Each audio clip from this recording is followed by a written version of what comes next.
আশা করি বুঝতে পেরেছো। এই জন্য তোমাকে এটাও বলে দিলাম, আগের জনকে বলবো তুমি এখন আইএলটিএস করো, এর সাথে লেভেল 2 করো যদি তুমি ইংলিশে দুর্বল থাকো, তাহলে তোমার এখানে বইগুলো ফ্রি হয়ে যাবে সব ইনশাল্লাহ। কারণ 24 সালে 24টা বই। তবুও কথা তুমি বলেছিলে আপন করে, সে অনুভবে রাত ঘুম হারায়, সে অনুভবে রাত না ঘুরায়।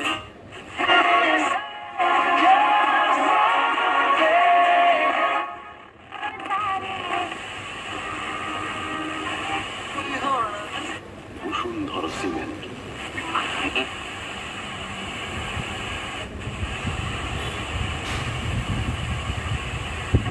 La la la la la